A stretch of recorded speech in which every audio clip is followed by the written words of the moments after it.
Good evening. On behalf of the Board of Trustees, welcome to all of you to joining us for our meeting tonight. In accordance with the Texas Open Meetings Act, I now call this meeting to order of the Mesquite Independent School District Board of Trustees on Monday, February the 10th, 2025 at 6 o'clock p.m.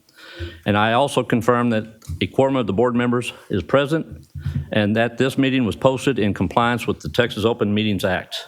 One item of note, please ensure you have signed up in advance if you wish to address the board during the public comment section regarding items on the agenda. Please see Ms. Sabrina Smith over here, our Chief Communications Officer, if you have any questions.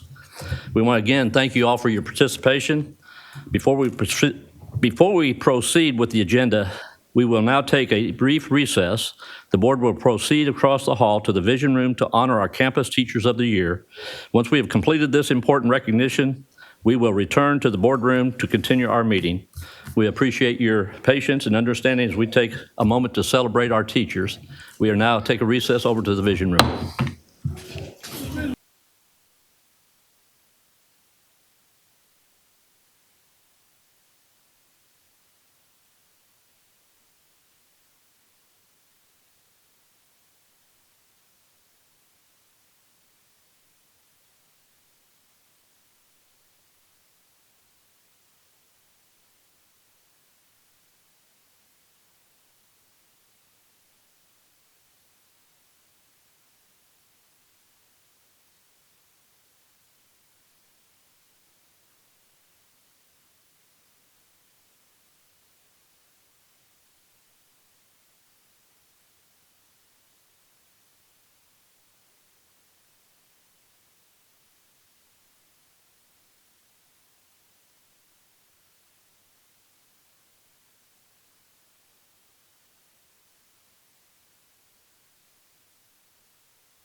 We will now reconvene from our recess.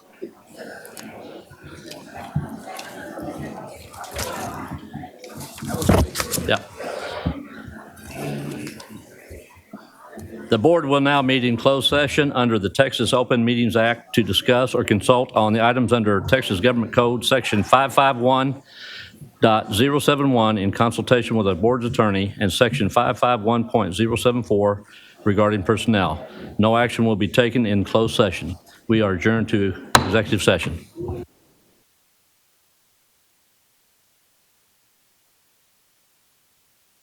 The Board of Trustees of Mesquite Independent School District reconvenes from closed session to an open meeting at 6:34 p.m. for action relative to items considered during closed session. Up next on the agenda is our invocation, will be followed by the pledges of allegiance. The Reverend Sam Pendela, is that correct? Yeah. From Inspiration Church will give the invocation, and the pledges of allegiance will be led by the students from Tosh Elementary School. Please, if you want to, you can join us and stand or whatever. Or whatever. All right, let us pray. Heavenly Father, we come before you today with hearts full of gratitude for the opportunity to recognize you as we recognize others this evening. We thank you for the gift of education, for the leaders, educators, and students who make our schools great places of growth, learning, and community. Lord, we lift up the members of this school board to you. Grant them wisdom and discernment as they make decisions that impact the lives of so many. Fill them with your understanding that they may make choices that are just, compassionate, and aligned with your will. May their hearts be open to the needs of every child, teacher, and family represented in this district. We also pray for all the educators who pour their time, energy, and hearts into shaping young minds. Bless them with strength, patience, and encouragement as they guide their students. Give them the ability to inspire, nurture, and foster a love for learning that lasts a lifetime. Finally, Lord, we lift up the students of our community. Protect them, guide them, and surround them with your love. May they feel valued, supported, and empowered to reach their full potential. We pray that their hearts and minds are open to the knowledge and wisdom that will help them grow into the leaders of tomorrow. Father, we ask that you fill this room with your presence today. May the conversations here be filled with respect and understanding, and may every decision reflect your love and grace. We trust in your provision, knowing that you are with us every step of the way. In Jesus' name we pray. Amen.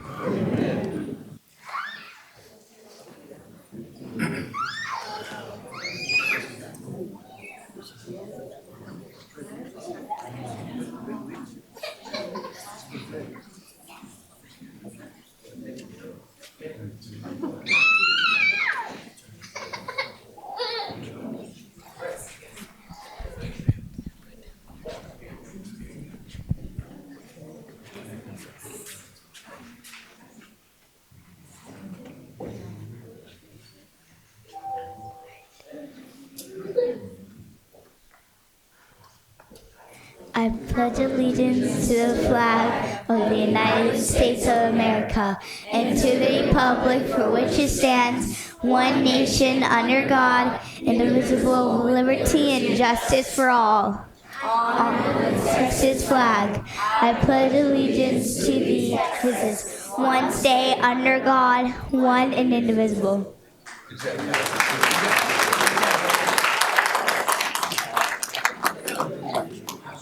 Go ahead and introduce yourselves. My name is Reagan. I go to Tosh Elementary. My teacher is Miss Lopez, and I'm in second grade.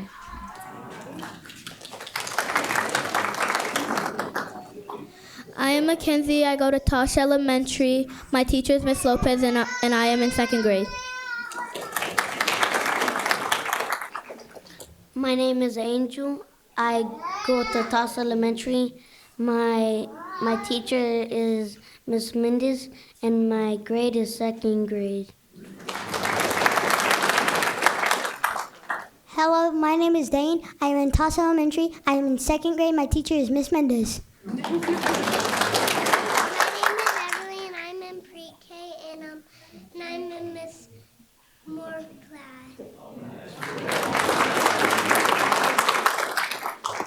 My name is Jayla, and I go to Tosh Elementary. I'm in the third grade, and my teachers are Miss Dickens and Miss Hamilton. My name is Kingston. I go to Tosh Elementary. I'm in third grade, and my teachers are Miss Smith and Miss Bowers. Hello, my name is Dorel. I go to Tosh Elementary. I'm in the fourth grade, and my teachers are Miss Ruiz and Mr. Martinez. Hello, my name is Mason. I'm in third grade. My teachers are Miss Smith and Miss Bowers. Hi, my name is Knox. I'm in fourth grade. I go to Tosh Elementary, and my teachers are Mr. Clancy and Mr. Martinez. Well, thank you, students. That was great. And Reverend, we appreciate you being here today. Let's give all those students another round of applause.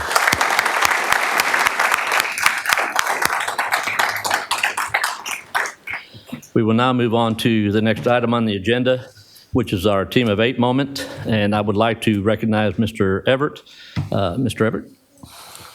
Thank you, President Seward. I'd like to call Diane Nix up to the front, please.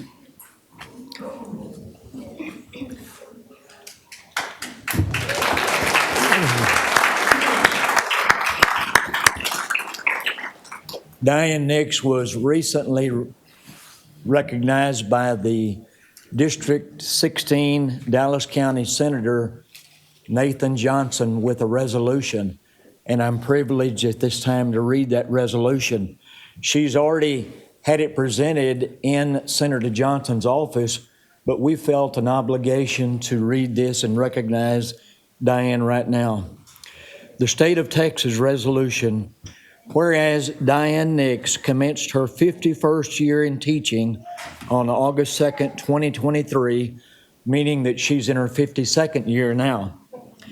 And it is indeed fitting to recognize her long record of service, and whereas employed with the Mesquite Independent School District for the entirety of her career, Ms. Nix currently teaches English as a second language at Motley Elementary School. And whereas Ms. Nix decided to become a teacher when she was in the first grade, that was about, 20 years ago? And fulfilling that dream, she began her noteworthy tenure in education in 1973. Before focusing on ESL instruction, she taught second and third grade. She has mentored countless students over the years, including some who returned to join her on the Motley Elementary faculty. And whereas kind and caring, Ms. Nix fosters enthusiasm on the campus as the head of the Sunshine Committee. She is also an active member of the Mesquite ISD chapter of the Association of Texas Professional Educators. And whereas for the past 5 decades, Diane Nix has exemplified the highest ideals of her profession, providing youngsters with a strong academic foundation while instilling valuable life lessons, and she has earned the lasting gratitude, respect, and admiration of all who are privileged to know her. Now, therefore, be it resolved that Diane Nix be honored for her 50 years in education, and that she be extended sincere best wishes for continued success in her important work. Signed, Senator Nathan Johnson, District 16 of the state of Texas. Diane, we're so proud of you. I'm going to give you this back.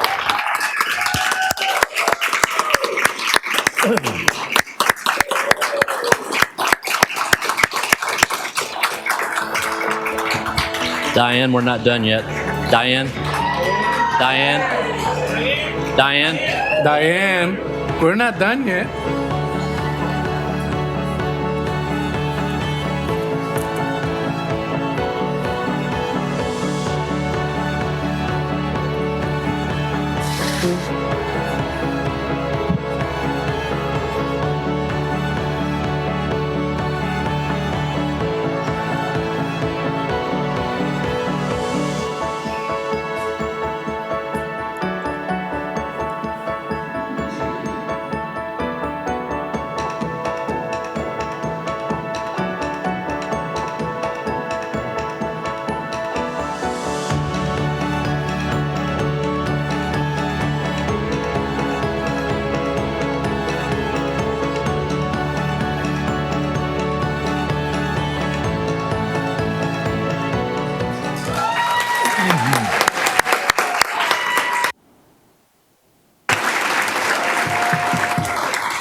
Board members, do any of you want to add anything?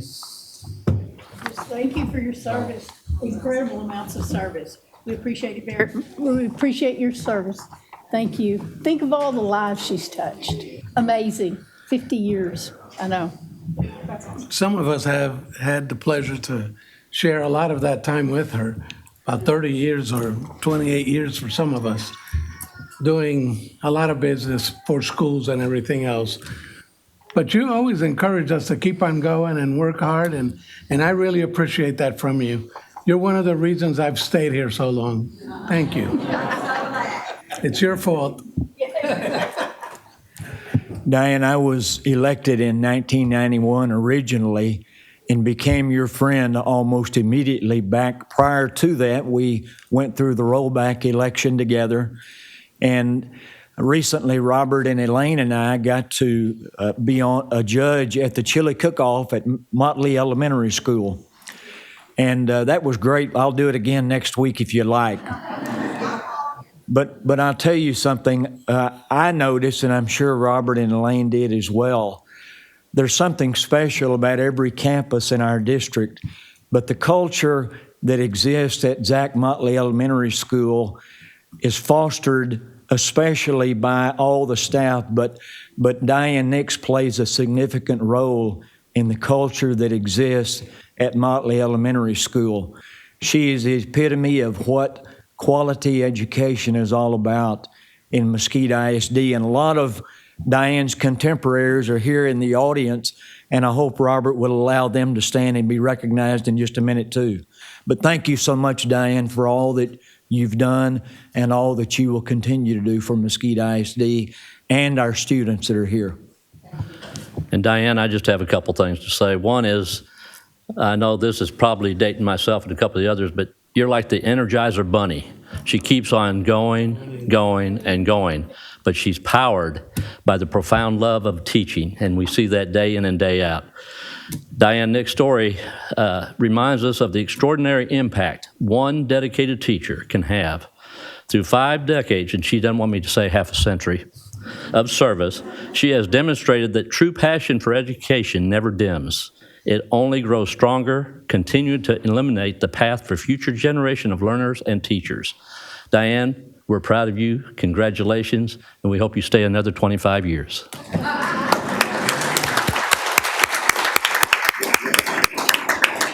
We will not accept your retirement. And all those that are here to support her, if you would please stand from Motley and elsewhere, and we'd like to recognize you for being part of the team. And I'm sure she's trained all of you.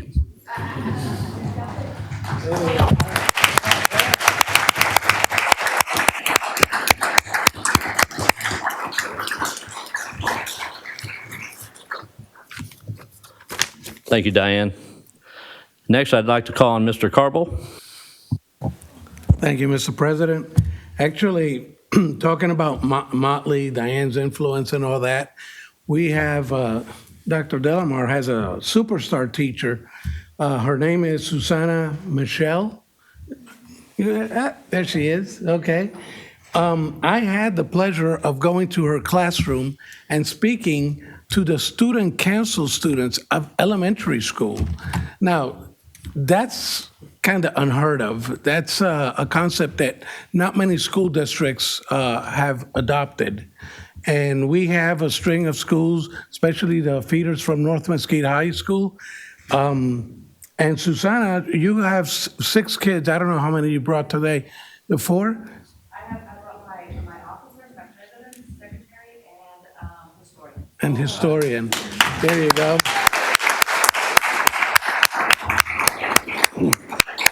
Now, I have to tell you something. These kids, they go to the Bradfield Place. It's a senior citizens home, and they play games with them. They entertain them. I mean, they love to have these kids there. They go to the Buckner Shoes, learn how to, I guess, build shoes and all that. We do fundraisers at school. Parents and students and teachers donate shoes and socks, and then we go and work there on a Saturday and wrap up shoes and ship them all over the world. Yeah. And it just teaches kids, good lessons. And us too. That's great. That's fantastic. Guys, I want to give them another hand. The importance of this program is that they're going to be the future leaders. And if we start teaching them at elementary level, they're going to really progress. When they graduate from high school, these are the next kids that you'll probably see sitting in these seats. And it's very important that we start them young and that they understand what they're doing. So I really commend you, kids. You have all my admiration. Thank you for what you do. And thank you, Miss Michelle. Yes.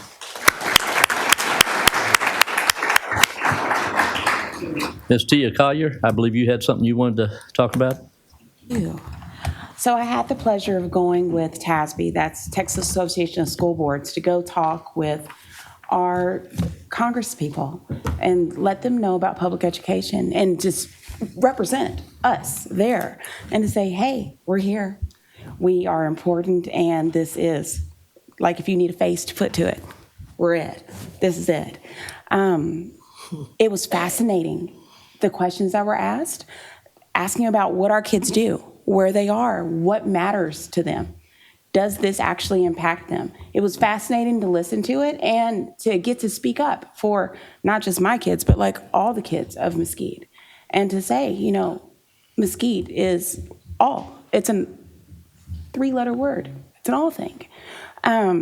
Also had a lot of fun listening to how things work in other districts and the blending of city and school boards and how the different programs work. Mesquite is blessed that we work well with our city. That is something I got to witness and got to listen to it when it doesn't work as well. I was like, interesting. But we are really blessed that we get to have that community partnership and we get to work together and sit at the same tables. Another thing that was, they want to hear from you.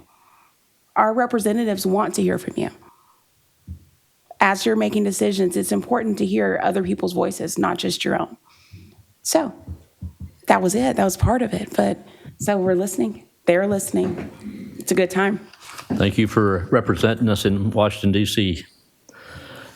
I would like to take a moment of privilege to recognize, last month was Board Recognition Month, and board members, I believe you received a portrait that was hand-drawn. Yes. On behalf of the Board of Trustees, I'm delighted to recognize Miss Ruby Ramos, a talented freshman at Poteet High School, for her extraordinary hand-drawn portraits of our board members. Ms. Ramos she is very exceptional in creatively and thoughtful approach to shining through her every stroke of her pencil and demonstrates an incredible potential for our students.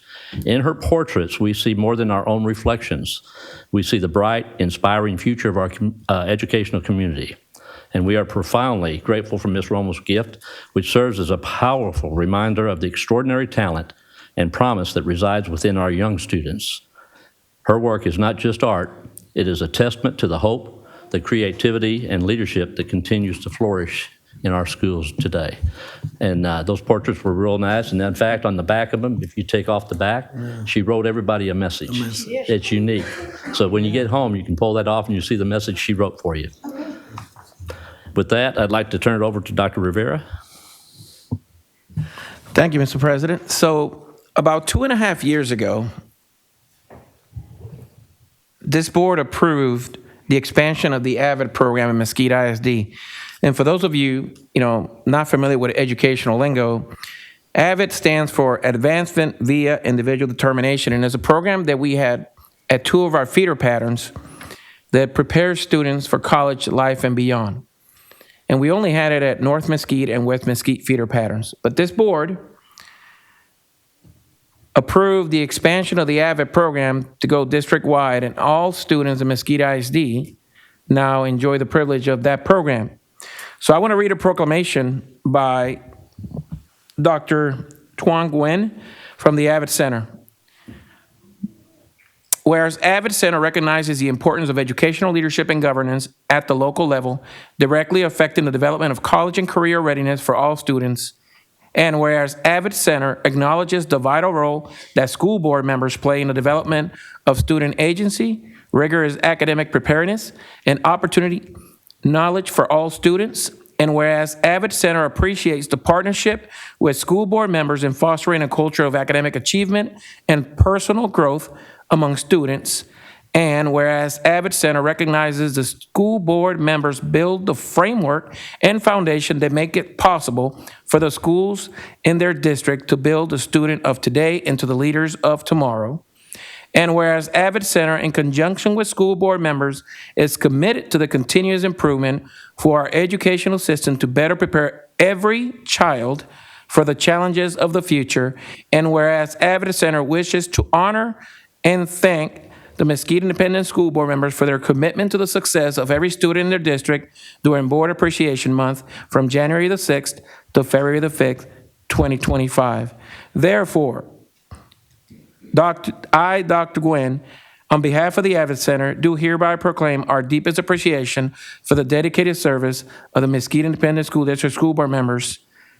Signed, Dr. Nguyen, Chief Executive Officer and President of the AVID Center. Thank you, School Board, for your support and for believing in our students each and every day. Thank you.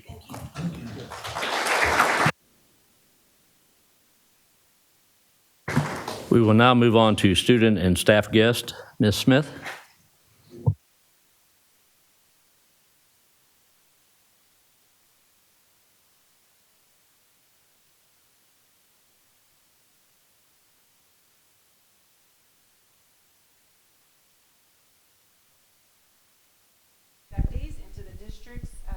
Apple Corps program. Thank you. Back up.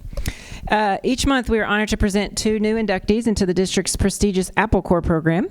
The Apple Corps Award is made possible by a partnership between Mesquite Education Foundation and the Clay Cooley of Mesquite. Our first February Apple Corps honoree is Kaylee Beach of McWhorter Elementary. Kaylee is a second grade teacher with 11 years of teaching experience at Mesquite ISD. If you'll turn your attention to the screens, we'll learn more about Kaylee.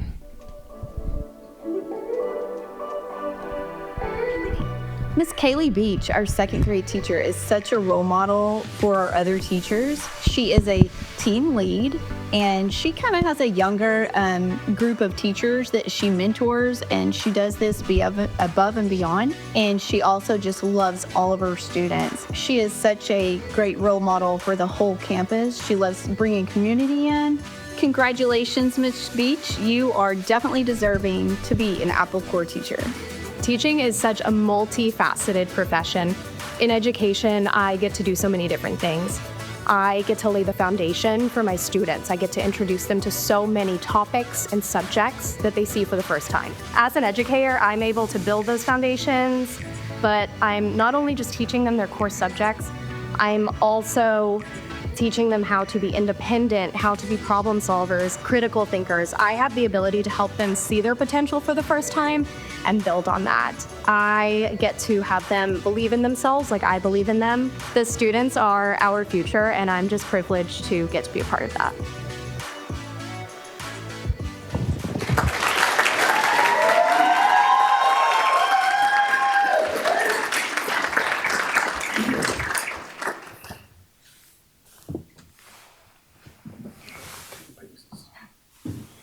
I'm going to read a proclamation.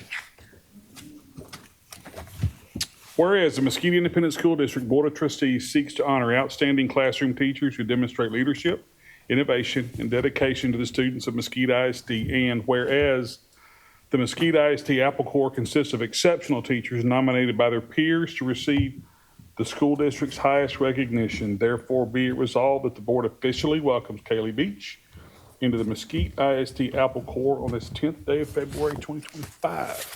Thank you so much for what you do for our kids.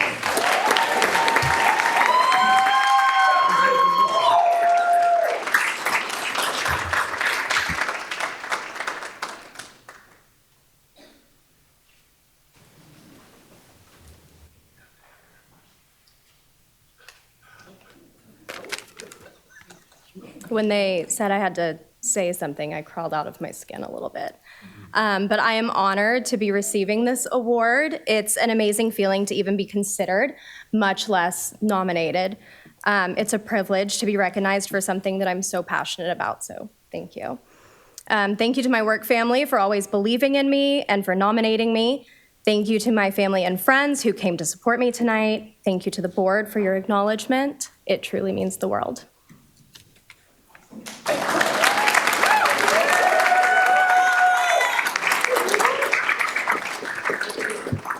Ms. Beach, is your family here? We'd like for them to stand to be recognized, if they would stand. Stand up, fam.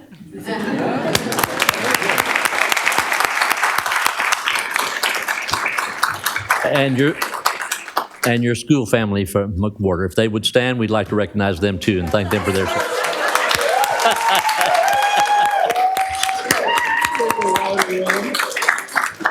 I think you're going to have to calm them down a little bit. Sabrina? All right. Our second honoree this evening into the Apple Corps is Nathan Spradlin from Oxsiger Elementary. Nathan is a PE teacher with 15 years of experience, all right here in Mesquite ISD. He also happens to be Oxsiger's Teacher of the Year this year. So let's take a look and see what makes Nathan an Apple Corps teacher.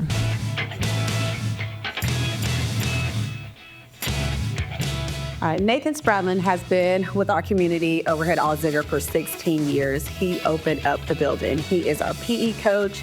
He is super engaging. He is a family-oriented guy, and it even really shows here on our campus. We are super excited that he was nominated and voted by his peers for this amazing award. And so congratulations, Coach Spratlin, on being an Apple Corps member. I'm sure a lot of teachers have different answers, but for me, teaching is important to just build that relationship with students that lasts over years. I love it when students from Horn come back and visit Auxigger when they do their senior walk. They come back, say, "Oh, Coach Spratlin, how's it going?" Just building that relationship with the students is the most important thing to me when it comes to teaching.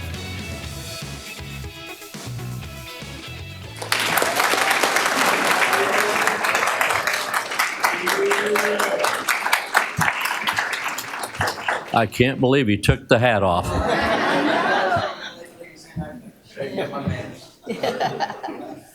A proclamation. Whereas the Mesquite Independent School District Board of Trustees seeks to honor outstanding classroom teachers who demonstrate leadership, innovation, and dedication to the students of Mesquite ISD, and whereas the Mesquite ISD Apple Corps consists of exceptional teachers nominated by their peers to receive the school district's highest recognition. Therefore, be it resolved that the board officially welcomes Nathan Spratlin into the Mesquite ISD Apple Corps on this 10th day of February 2025. Congratulations.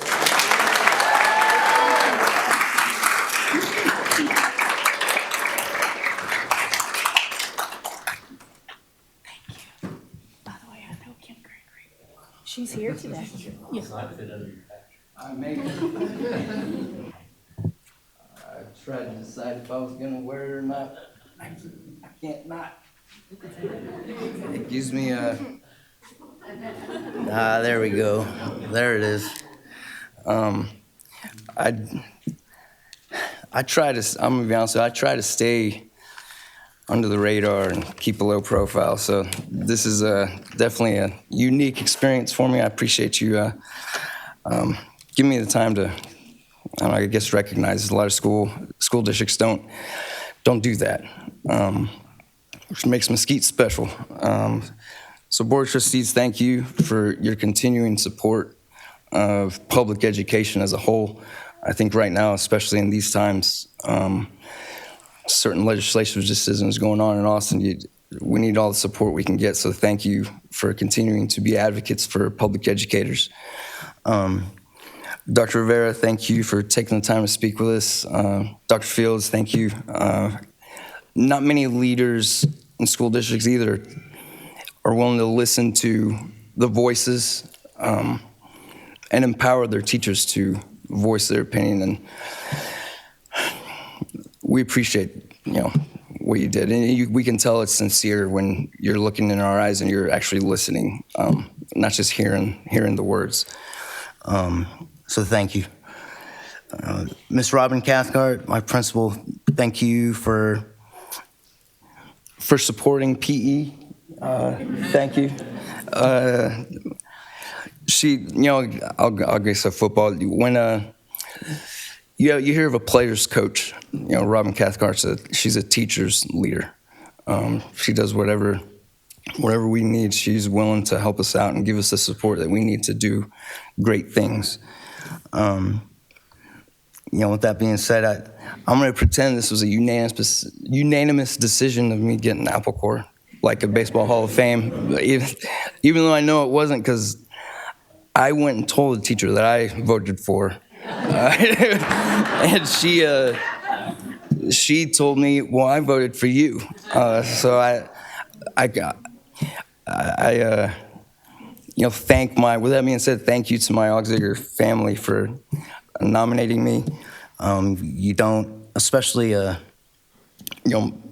Sabrina Alexander and Blanca Fernandez, they're my assistant coaches. They're awesome. It takes, the winning coach yesterday said, for greatness to happen, you need great people around you. And so I don't know how many Eagles fans are in here, but that's what he said. Kim Johnson, She's here tonight. Where is she?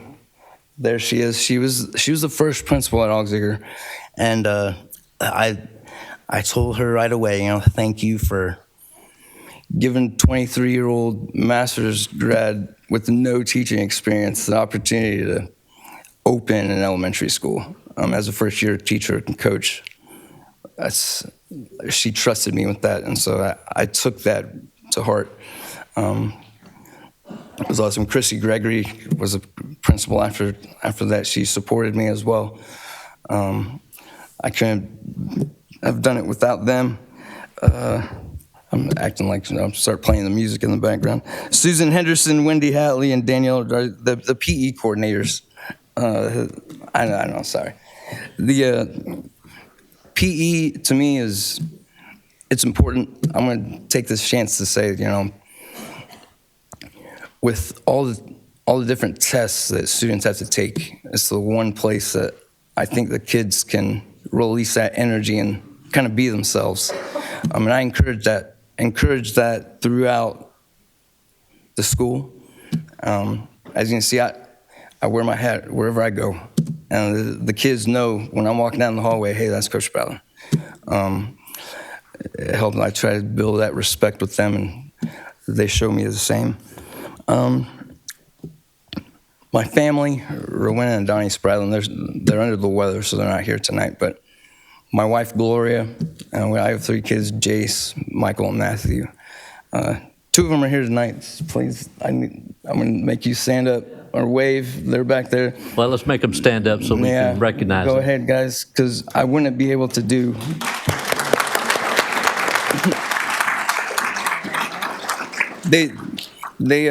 I try not to embarrass them too much when they come into my gym.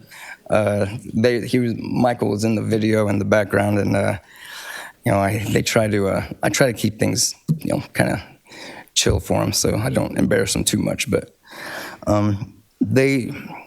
family means everything to me, and I appreciate them. And one last thing, I'll leave you guys with this. Somebody asked me, why do you continue being a teacher?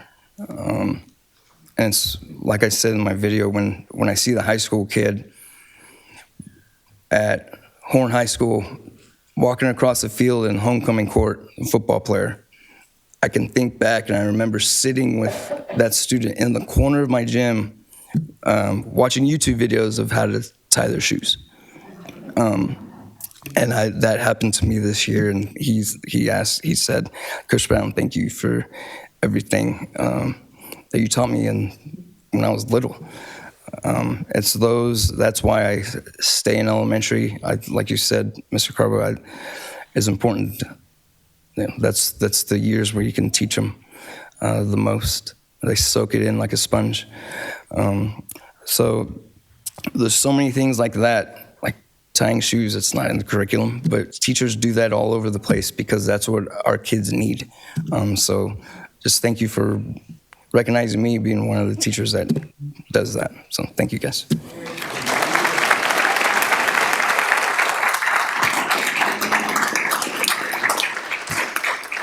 Well, we recognized your kids. Now we need to recognize your school family. If they're here from Auxerre, would you please stand and let us recognize you and thank you?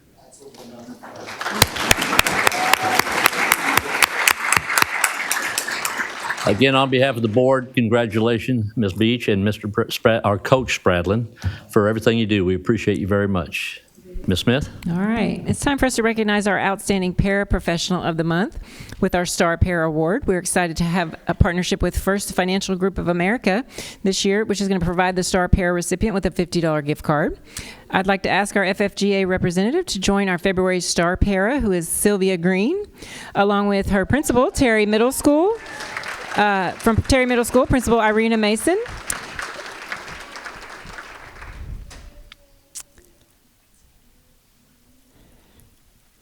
Congratulations, Ms. Green.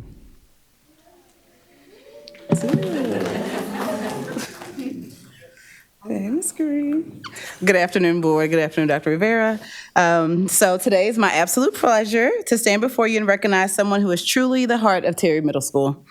Sylvia Green is the person who keeps our front office running smoothly, who welcomes every student, parent, and staff member with kindness, and who serves our school with professionalism and grace. Sylvia Green being honored is a recognition that is so well deserved.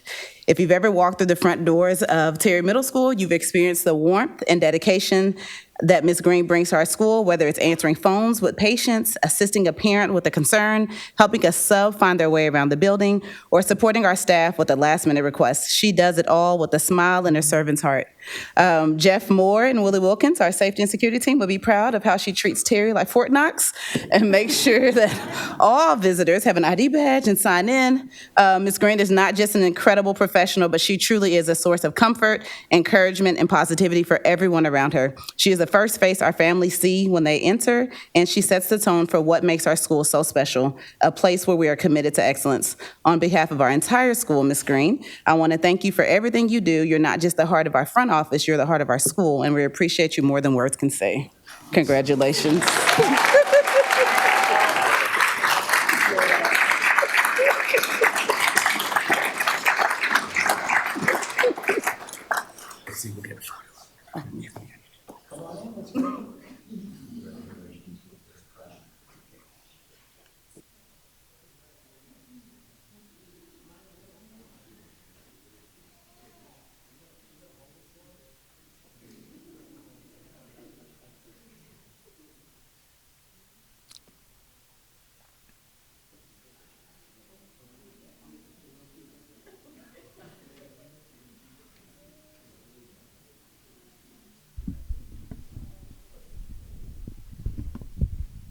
Congratulations, Ms. Sylvia Green.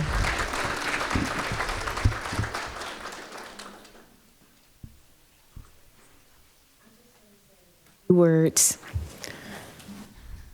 I retired from the telephone company after 30 years of service. And I asked myself when I left from there, what would I like to do? How can I be of service other than just to serve our kids? So I've been with Mesquite for 15 years, doing that every day, serving our kids, our teachers, and our students, trying to help them just to make it through another day and to let them know that someone loves them when they're away from home. Thank you so much.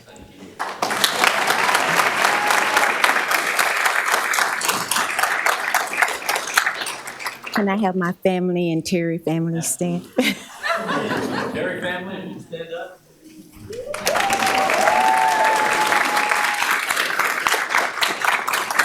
And I also have previous Terry family. I would like for them to stand too.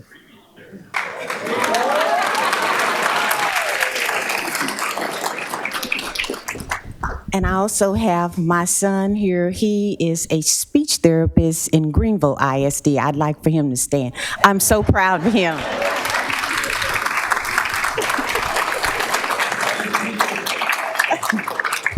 We have speech therapist vacancies in Mesquite ISD. And then I have my closest friend who's just, I don't have any sisters, but I do have a close friend that's just like a sister to me. We've been friends for over 45 years. We're like Oprah and Gail. We just don't have Oprah and Gail's money.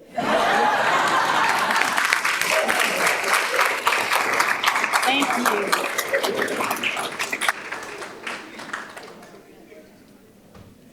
All right. Next up, we're pleased to recognize a community partner that supported Mesquite ISD and the Mesquite community. Community Council has partnered with our family engagement team to help families navigate the Medicaid and Medicare application process. We have a short video that's going to show you more about this amazing partnership. This month, we are happy to present our Community Partner Award to Community Council. They help our community file for health benefits in an easy, fast, and confidential way. We're super happy and proud to partnership with Mesquite ISD. We have helped more than 100 families to get their health benefits. We do it in an easy and simple way for them to do all the process, and then we do a follow-up, making sure that they can get the benefits. We stay with them until the end of the process, and it's completely free for them. Thank you, Community Council, for helping our families stay safe and healthy. Thank you, Community Council.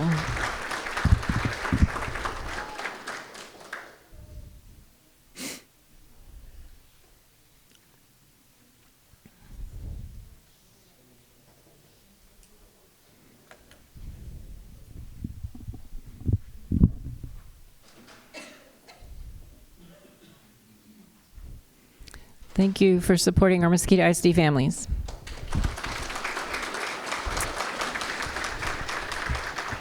Next up, we are incredibly proud to recognize two very outstanding counselors. I'd like to ask Ms. Jackie Orr and Elizabeth Baker to come up front while I talk about you. Both Jackie and Elizabeth were recognized as the 2024 Texas School Counselors of the Year. Yes, that's right. Both state school counselors of the year are from right here in Mesquite ISD. Jackie Orr from Galloway Elementary has been with Mesquite for 13 years and was named the Texas Elementary Counselor of the Year. And Elizabeth Baker of Vanguard High School has been in Mesquite for 15 years and was named the Texas Secondary Counselor of the Year. We're so grateful for your hard work and dedication, and thank you for the service and that you provide our students. We're proud to have you in Mesquite ISD.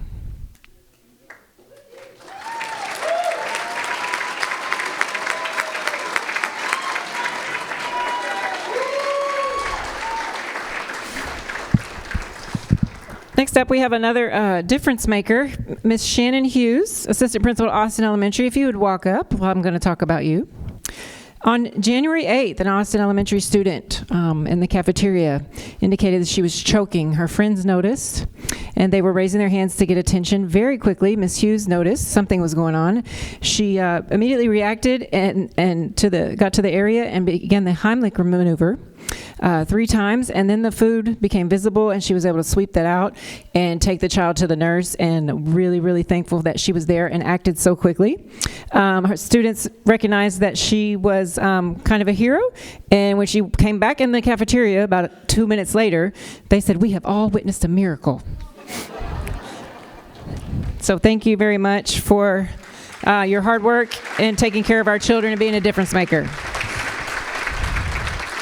All right. Now we're going to recognize a few outstanding students. We have several fine arts students who are going to be recognized tonight for their achievements in both band and choir. First, we have Israel Gonzalez, TMEA All-State Band member from Poteet High School.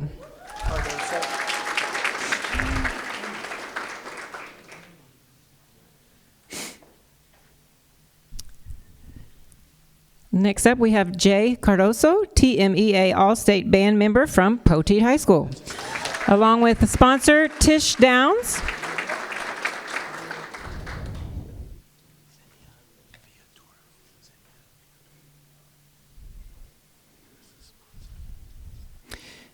Next, we have Zinnia Viatora, TMEA All-State Choir member from North Mesquite High School, with sponsors Ryan and Christy Faulkner.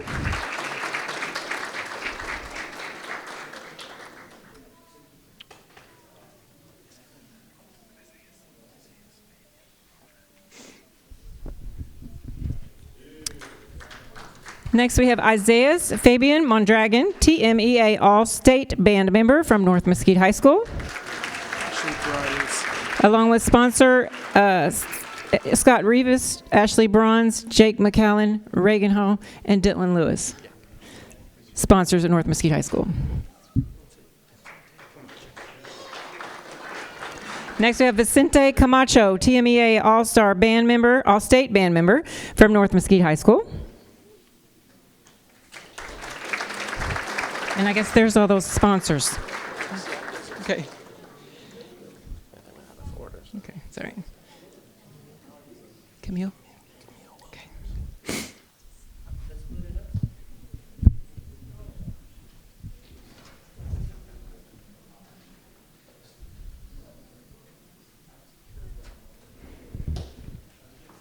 right. Also from West Mesquite High School, Camille Williams, TMEA All-State Choir member.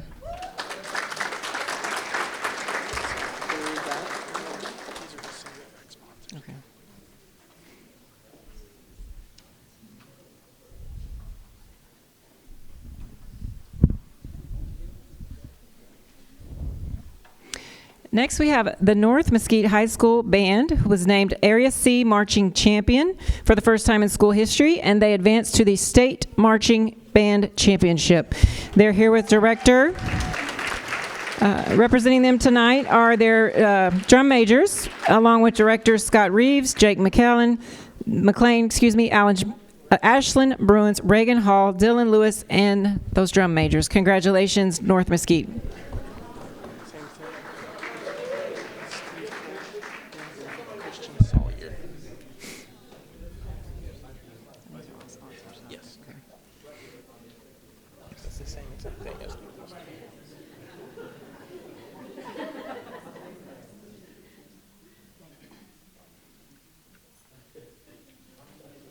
All right, let's hear it for the North Mesquite State Marching Band Championship.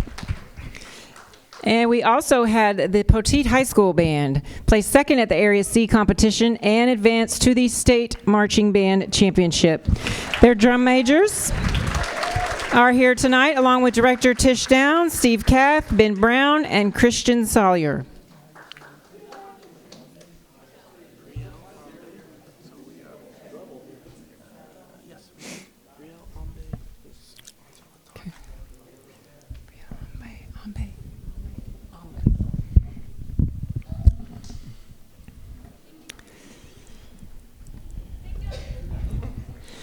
Switching gears, we're going to honor some excellence and academic in our district spelling bee. Brielle Ambre was our first place winner in the district spelling bee from Woolley Middle School.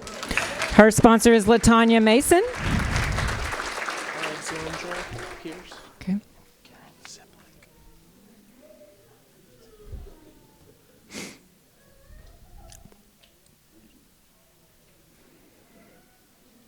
And also from Terry Middle School, the second place district spelling bee winner, Alexandra Pierce, with her sponsor, Karen Siblick.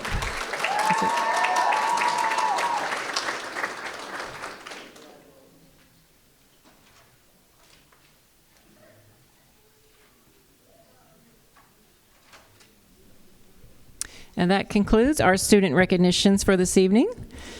I'm going to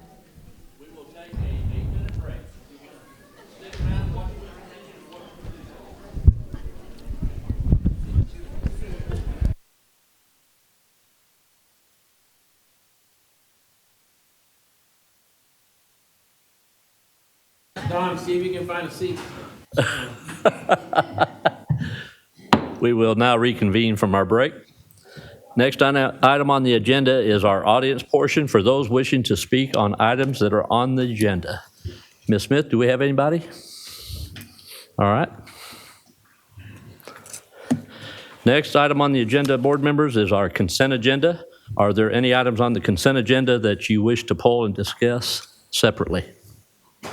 No. Then I'll entertain a motion. So moved. Second. I have a motion to approve the consent agenda by Ms. Hornby and a second by Mr. Carville. Any further discussion? All those in favor, please indicate by saying aye. Aye. Those opposed, no. Motion passes 7-0.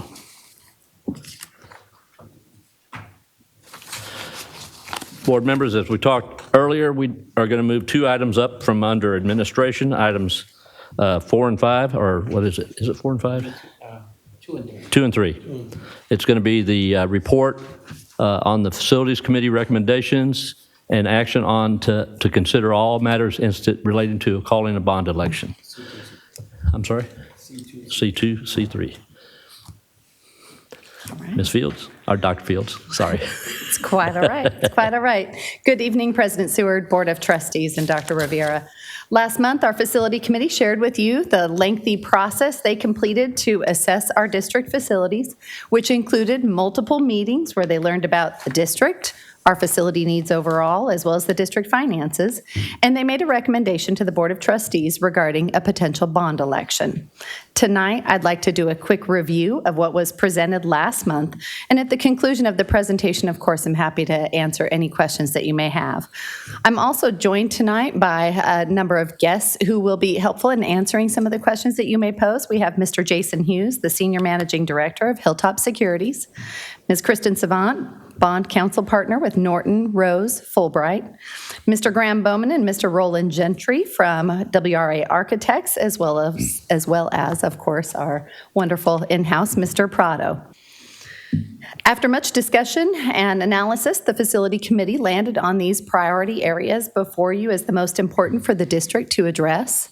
For improving safety and security, it consists of adding secure vestibules to our 2 remaining campuses that currently do not have secure vestibules, adding storm shelters to our campuses, securing our elementary playgrounds by moving them closer to the elementary campuses and providing perimeter fencing, and enhanced security technology. We also looked at our existing facilities, our aging facilities in particular, and looked at our 2 oldest elementaries. And the facility committee recommended consolidation of the 2 oldest elementary schools and building a new elementary school as a wonderful place for those students to attend school.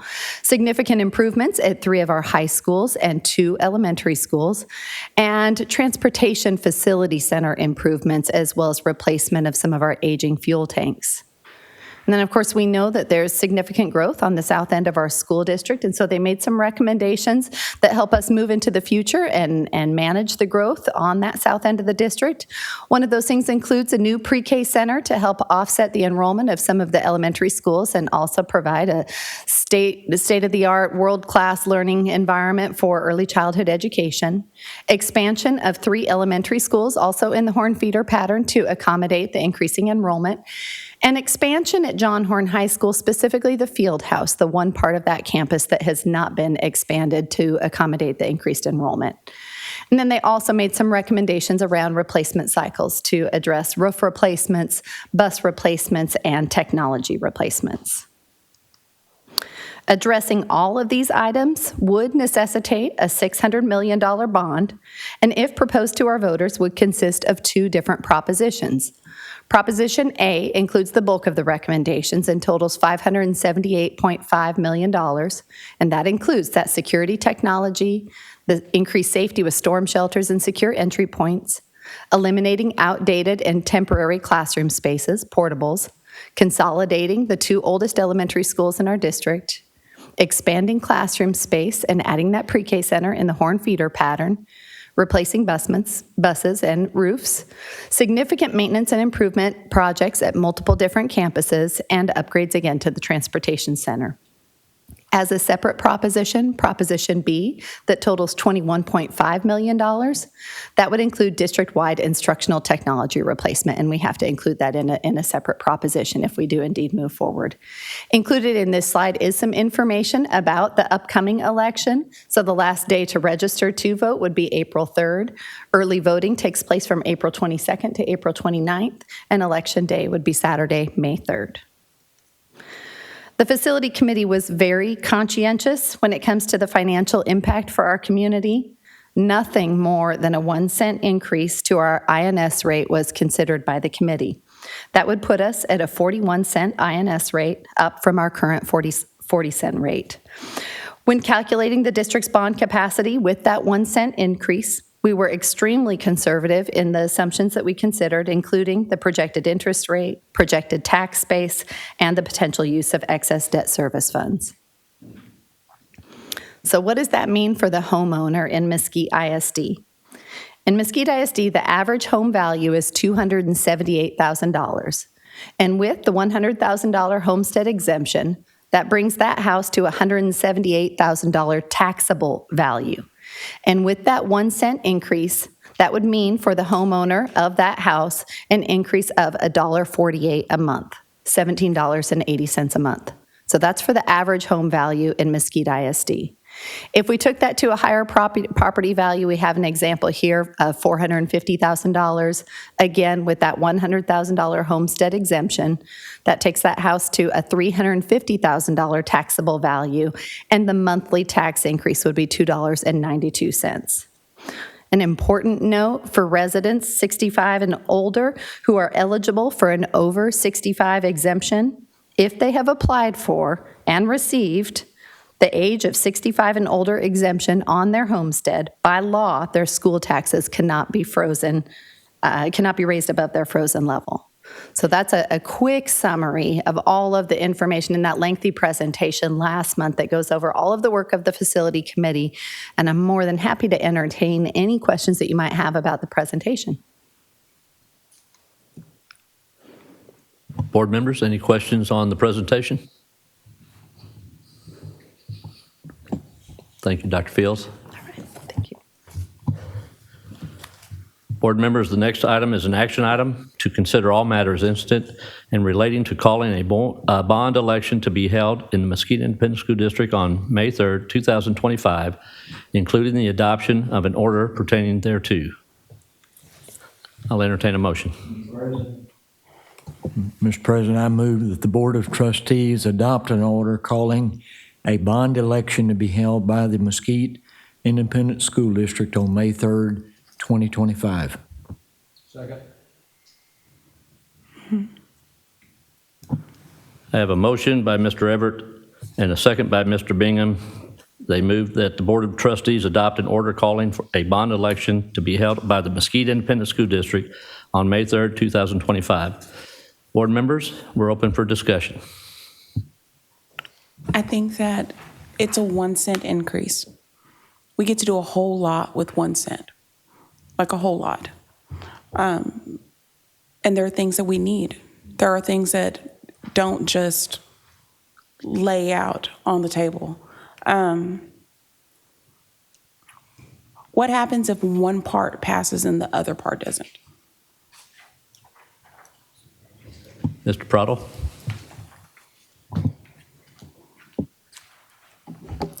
Good evening, President Seward, Board of Trustees, Superintendent, thank you very much for having us.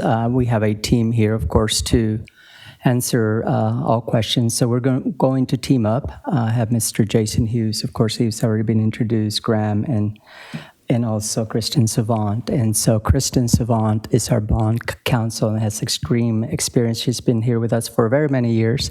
And would you like to take that answer or that question quickly? Good evening. It's a pleasure to be here. So your question is just whether if one passes and the other doesn't. I mean, they're really, based on my understanding of the projects, they're not conditional. So, really they stand alone. And that's part of the reason they have you voted separately to let the voters decide on certain of the propositions. So we did, as part of our meetings, of course, go through, there's 6 required special purpose propositions, went through each one as part of the project list to ensure. And the only one that was applicable is the technology equipment as Proposition B. But again, they stand on their own. So I don't know that there's a connection in the project list. Anything to add to that? Mr. President, I want to thank everybody for their work on this. I was really pleased with the committee that was formed and the work that they did. They did a lot of time and effort and did a good job. This is a lot of money. It's the largest bond proposal we've ever done. But I hope our community knows how seriously this board takes this. We value our students and our faculty and our patrons and the relationship that we have with them. But I've been sitting on this board for a long time, and I can tell you from my personal experience, and I hope it's known in the community, that this board is very fiscally responsible. And for years, we have done a better than average, way better than average job of managing our funds. And particularly on the bond side, we've always squeeze more out of our bond packages than we really intended when we went into them. And I'm sure we will do this as well. This is a small 1 cent increase, but it gets a lot of bang for the buck. Without this, it's really the financially responsible thing to do to raise these funds so we can keep doing what we've been doing. Our maintenance guys back there in the back, our cycle of repair and maintenance on our buildings has saved us millions of dollars over the years.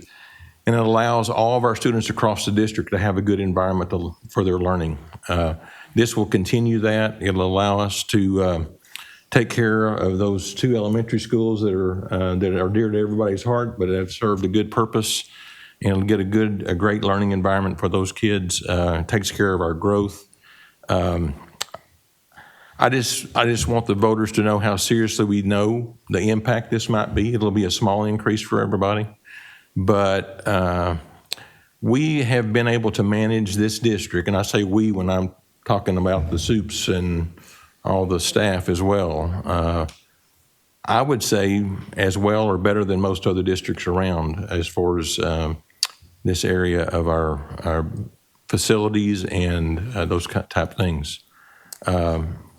So that's why I seconded the motion. I am very proud of the work we've done on our bonds in the past, and I hope I think our reputation deserves consideration for this time. Just want to say, our district is changing, as you well know, growth in the south side. I think this bond is addressing the growth that is not in the north side that, but our facilities in the north side get a look. See, we didn't leave anybody out in the city. We went all the way through the city and looked at, and I know from listening to the committee, they were very passionate about their side of town. So we've addressed it. This bond has addressed all of the city, not just south side. South side is our growth area. North side, not so much. But if you look at all that's there in this bond, everybody gets something from this bond that is very much needed. I know Dr. Delamar is here from Motley, which is one of the schools of Motley Lawrence, to talk about them. And that has been on a bond, for the last 2 or 3 bonds we've had, but we're really going to address it this time. So that's really important for your people to know that we care about that side, and north side's going to get a look. And so I'm very proud of this bond. I think it's really going to be answering something for everybody.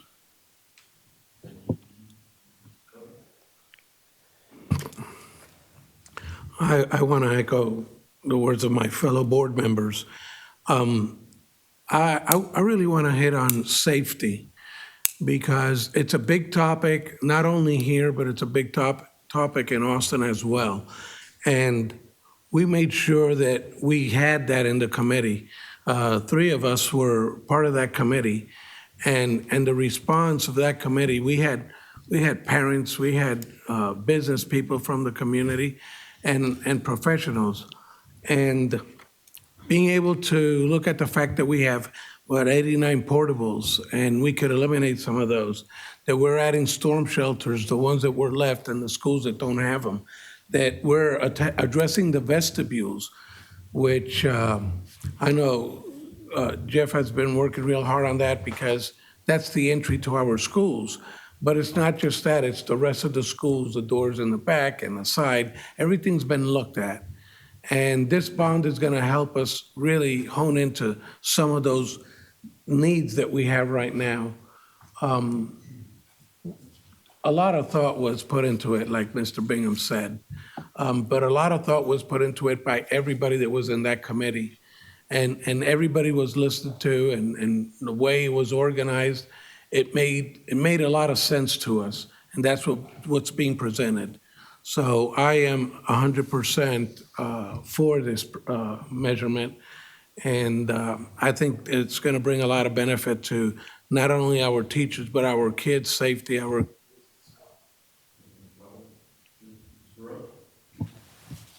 think it's a good use of our fiscal planning.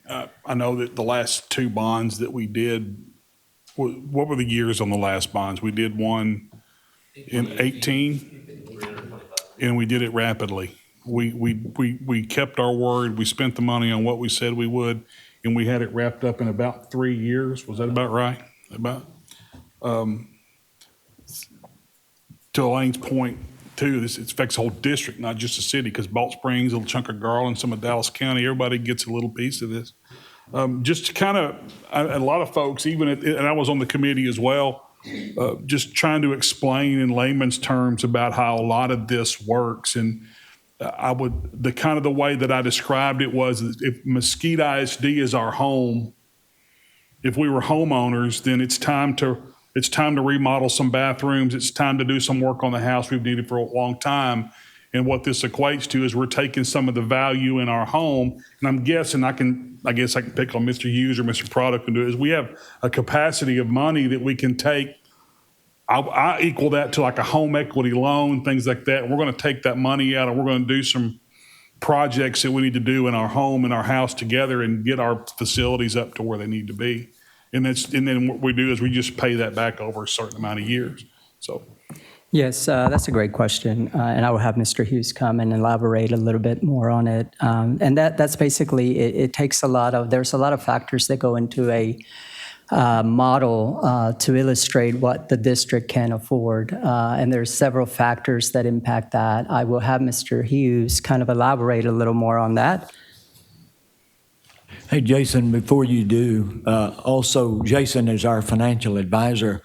I'm curious, if the voters approve this in May, how quickly do we anticipate that we would begin our first sale?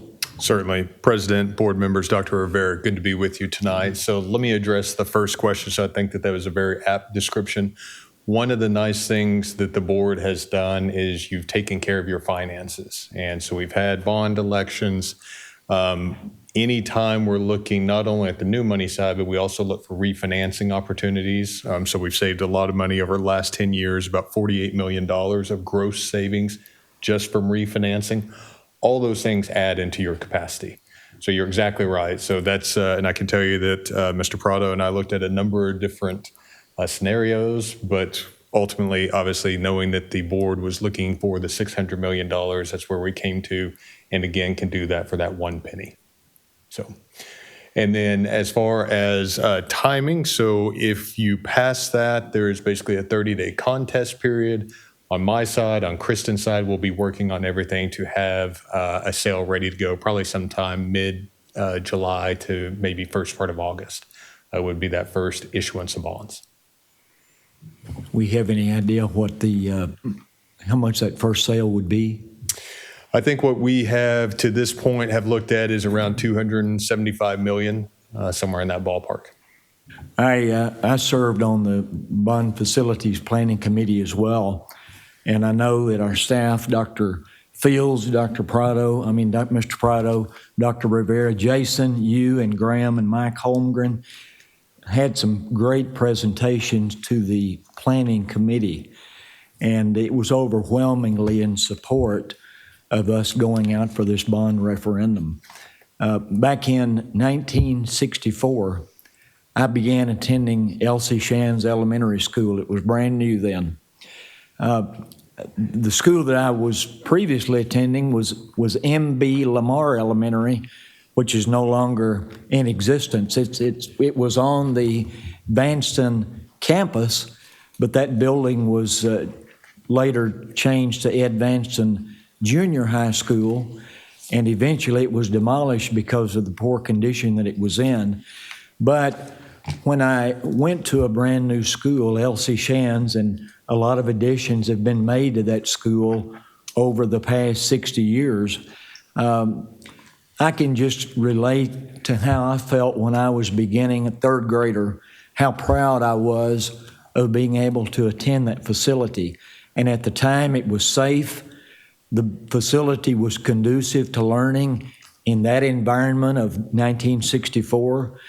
And today's environment requires maybe a different learning environment. The facilities are set up a little bit differently.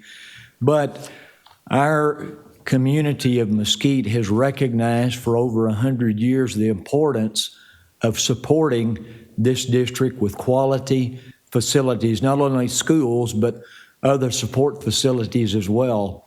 And one time in the 125-year history of Mesquite ISD has a bond referendum failed, which was back in 1937, and that was for $10,000. So if we do all of our presentations well, I'm convinced, and like Dr. Fields said, that if a person over 65 is filed for the homestead exemption, and regardless of the property value increases, they would not be subjected to any increase on their school taxes.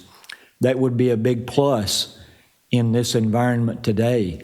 But everything points to each of the 7 of the trustees up here recognizing how important this $600 million bond referendum will be, and how proud that we will be when we're done with it, and the significant improvements that will be made, probably impacting every student in Mesquite ISD in some way.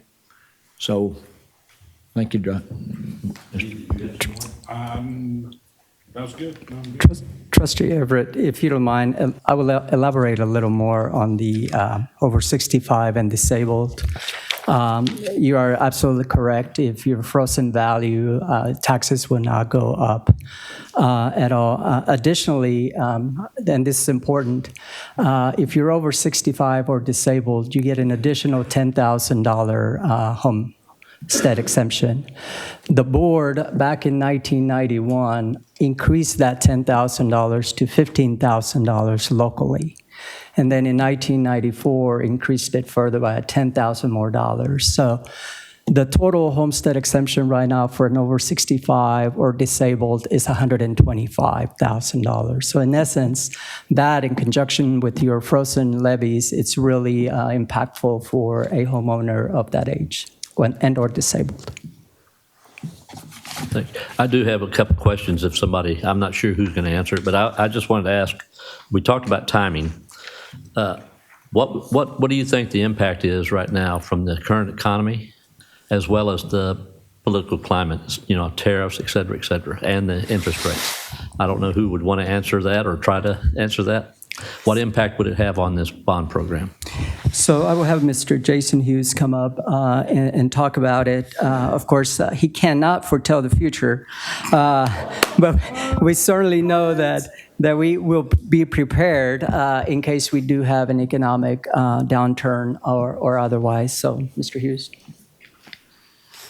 Let's see here. Oh, I did not bring the looking for your ball? The magic 8-ball. So, sorry. No promises. No promises. That's right. So, no. The one thing I will say is that's one of the reasons why always very conservative putting together the initial plan. And so, as you can see, and as Dr. Field showed, the analysis, the interest rate analysis, is based on 4.5% to 5%. If we were to issue bonds today, we'd be closer to 4% to maybe 4.25%. So we're conservative there. I think the taxable values as well, 5% for 2 years, if I remember correctly, 3% for a couple of years, and then coming down off of that pretty significantly. There are a number of things that are done, again, when putting together those scenarios. The other thing I would say is you talked about the last bond election. If you go back more towards the mid to late 2000s, it was kind of the opposite, where the board actually slowed down the pace because obviously we had falling tax values, things of that nature. There was more pressure on tax rates because of the Great Recession. So the board has historically shown the ability to manage those projects, to slow down the pace at which they were issuing. If there was something that led to that, I would assume that we'd probably be looking at the exact same thing. So there's a good deal of construction worked into this. There's a cushion in case inflation happens and things get more expensive. Grant was probably thinking, I know she's going to say it. I know she is. No, that is correct. Through the analysis, and I'll have Mr. Graham come up and kind of explain that. But yes, those factors have been taken into consideration. So we do have an inflation value factored in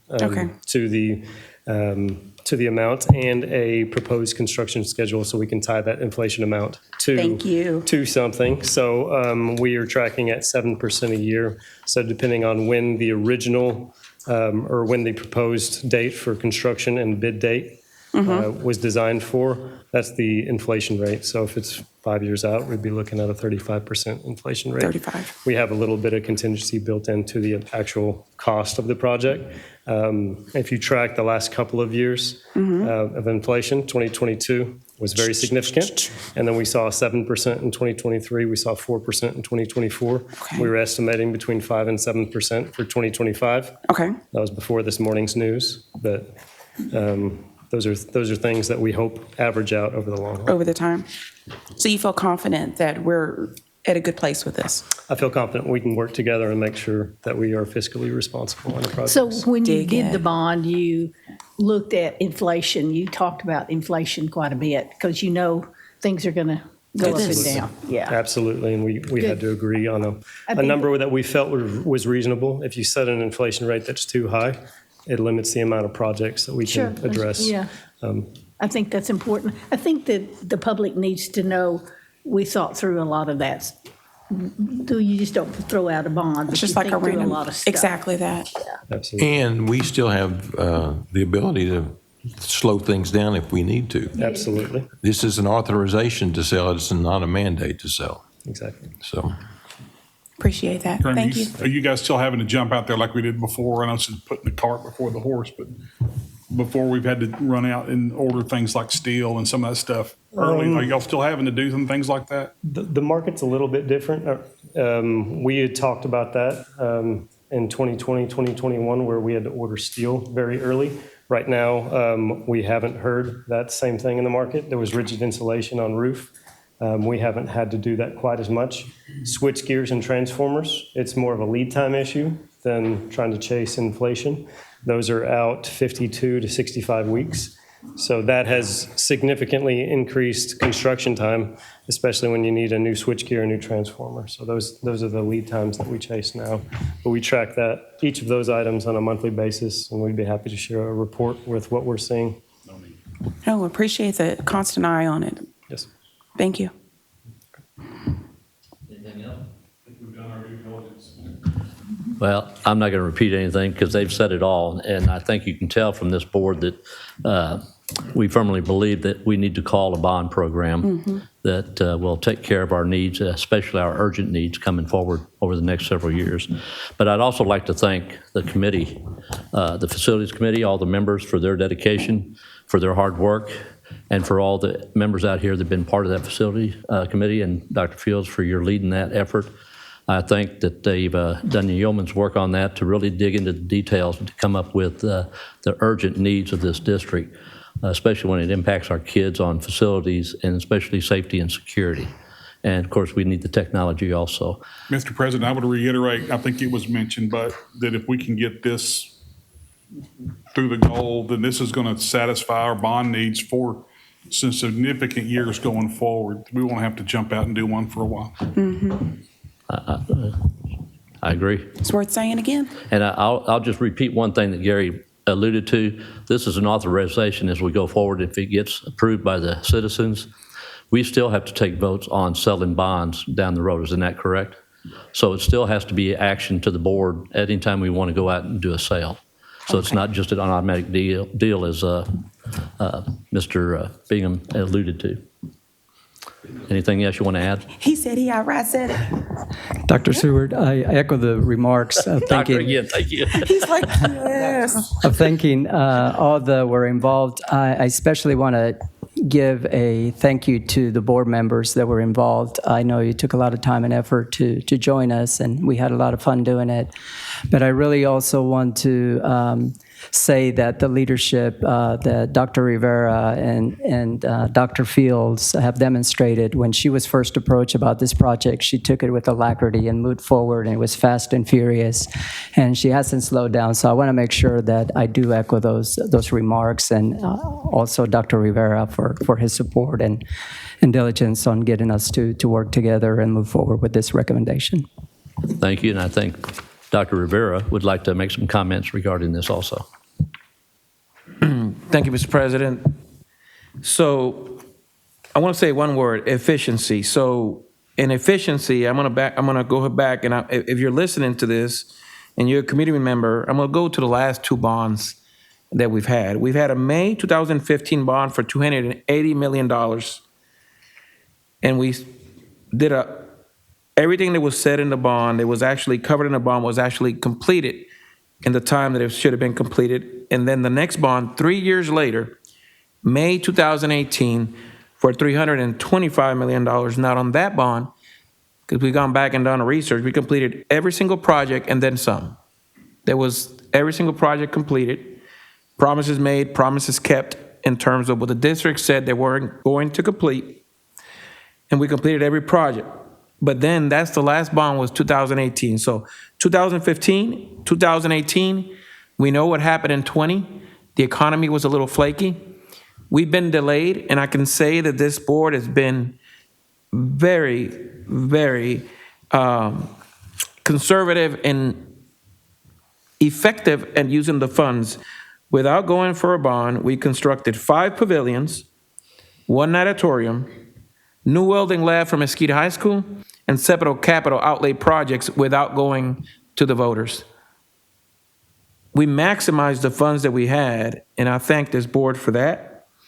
But it is time, as we go in, to go out to the voters because we can no longer support that effort.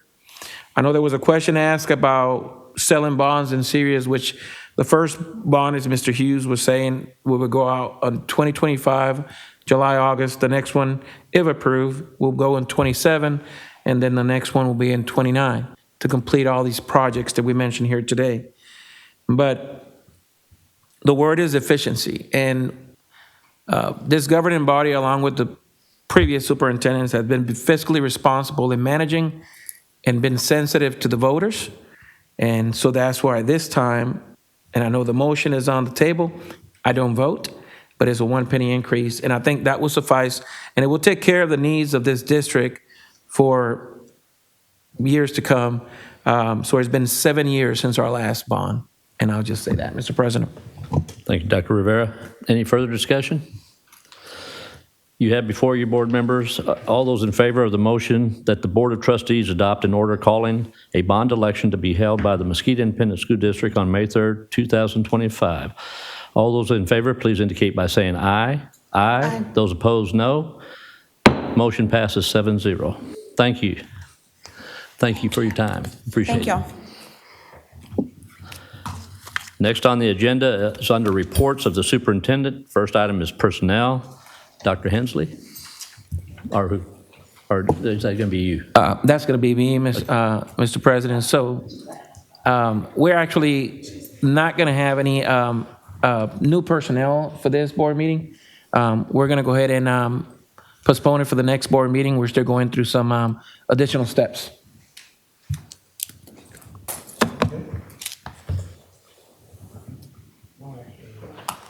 What about the Oh, well, we only have contract renewals for the serious positions listed on your calendar, so that's actually an action item. Okay. Board members, I'm sorry. Yeah, we have an action item for contract renewals for deputy superintendent, assistant superintendents, chief officers, internal auditor, executive directors and principals, head football coaches, athletic directors. I'll entertain a motion. Who said that? You did? I'll second. We all make unanimous vote. I have a motion by Ms. Collier and a second by Mr. Rose to approve the contract renewals. All those in favor, please indicate by saying aye. Aye. Those opposed, nay. Motion passes 7-0. Next is you have before you a report on resignations and elected replacements. I don't believe there's anything else to show there. Next is our effectiveness report. The first one is safety and security. Mr. Moore.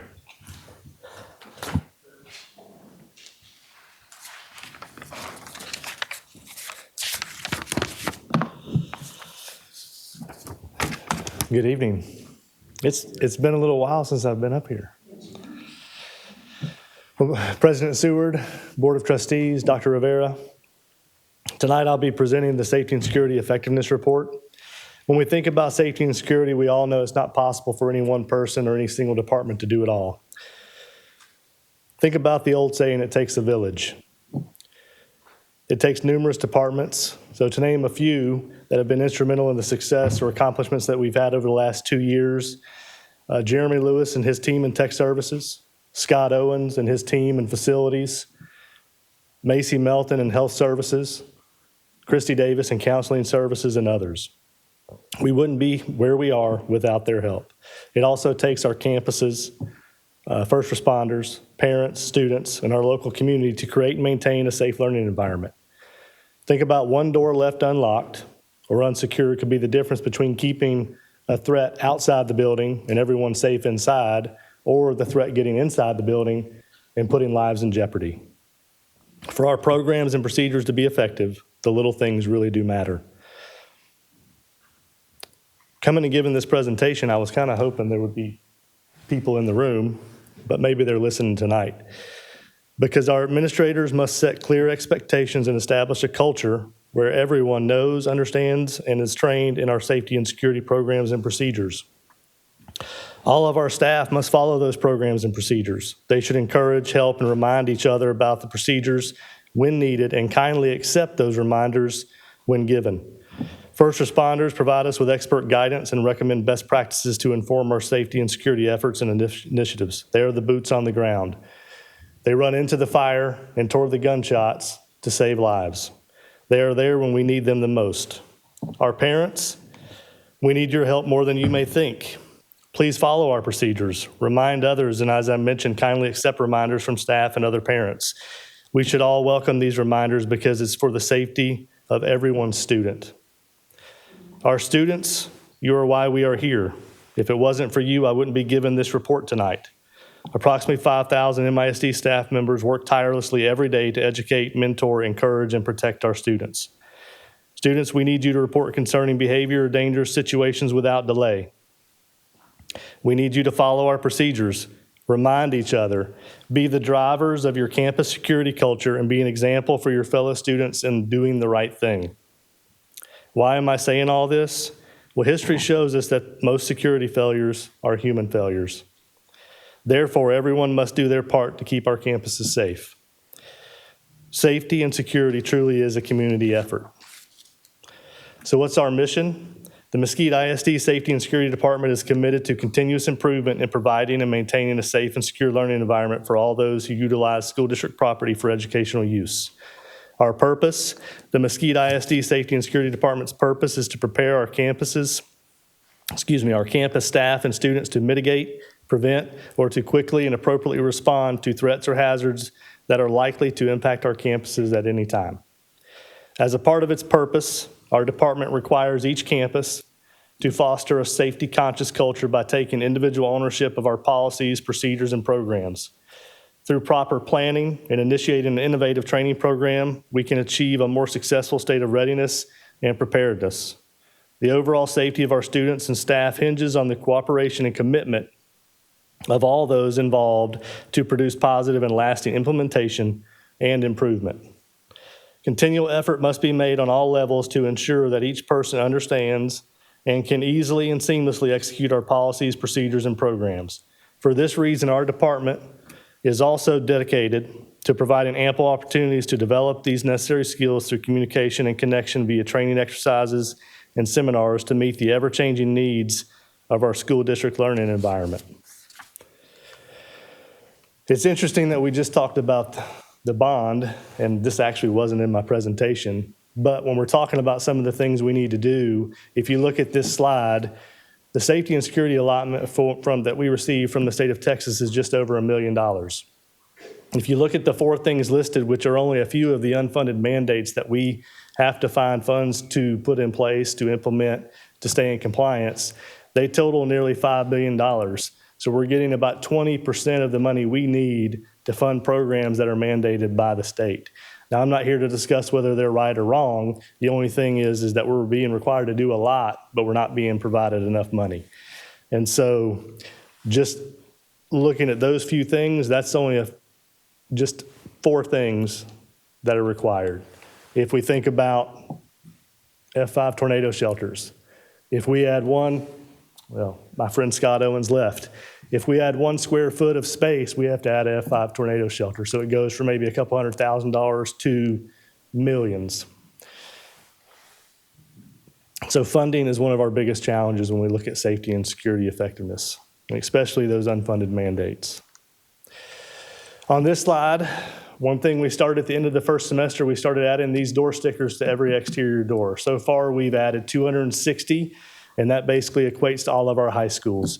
What these stickers do is they remind our staff to close those doors like we just talked about. Doors are those little things that we need to do every day to make sure we keep our campuses safe.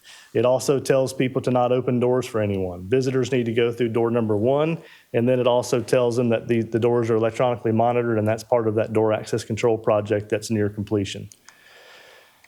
Trainings with administrators and other campus staff. Since May of '24, we've conducted 58 trainings for our campus administrators. This year, we've added 49 surveillance cameras, and when we do that, we look at it, we vet that, so we're making sure that we're spending the money appropriately. And so we put cameras where we have blind spots where it's going to actually improve our security on our campuses. Some other things we've done, we've added radio repeaters.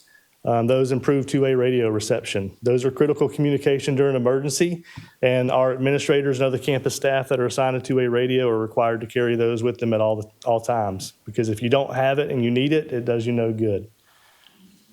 Video intercoms, we've added those to every campus. That allows us to identify visitors before they come into the building. That's one of those requirements that were unfunded mandates that we had to put in place over the last 2 years. Entry-resistant film, another one of those unfunded mandates. We completed that project as well.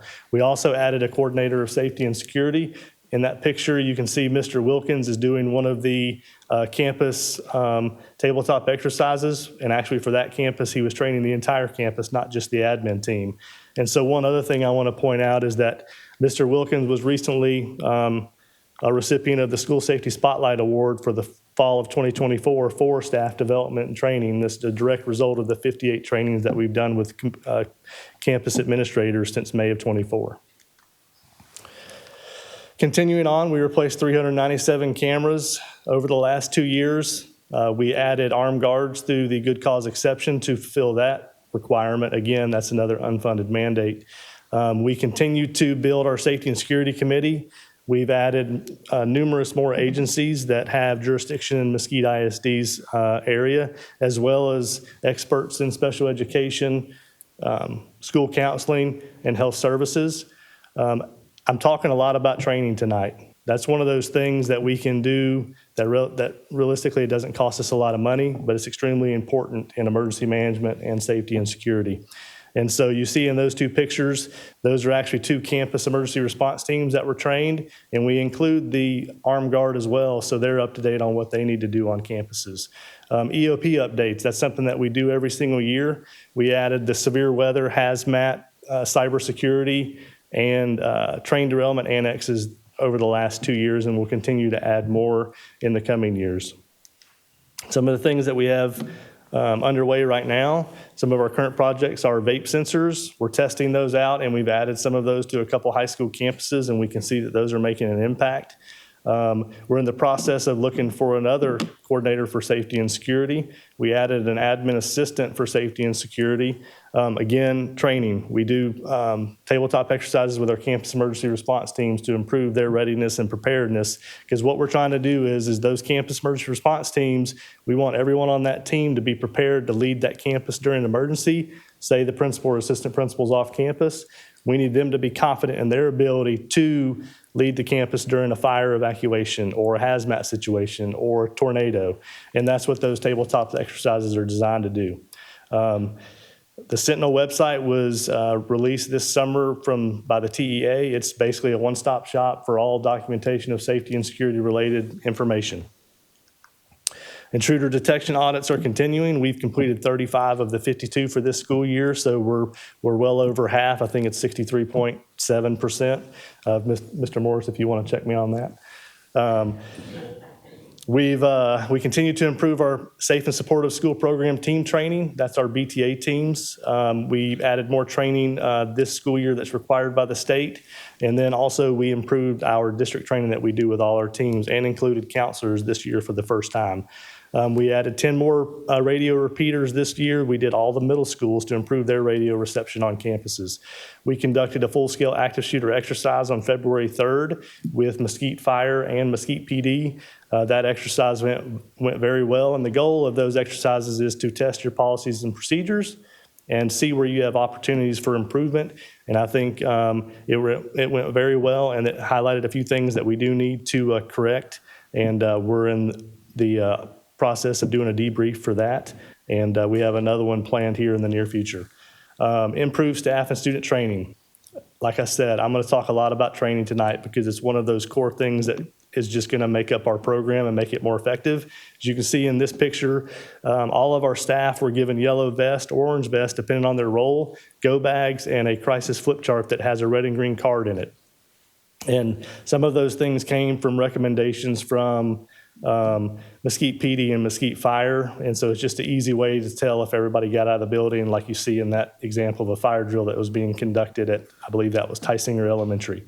Also, Mr. Wilkins is actually participating in the Federal Law Enforcement Training Center Physical Security Training Program. So I'm looking forward to him coming back and sharing what he's learned there, and hopefully we can apply some of those things here in Mesquite.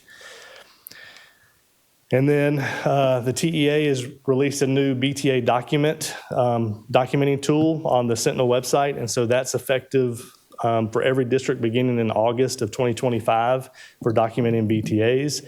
So with that, we're going to need to improve and standardize our BTA process. The door access control project and alert project is near completion. That's is extra card readers, as well as door alerts when a door gets opened and doesn't shut back. Our administrators can be notified. The TEA district vulnerability assessments are ongoing throughout the state of Texas. Ours hasn't been scheduled yet, but we're already preparing and getting ready for when it is scheduled. And again, we're looking at another admin emergency management training conference at the end of this school year.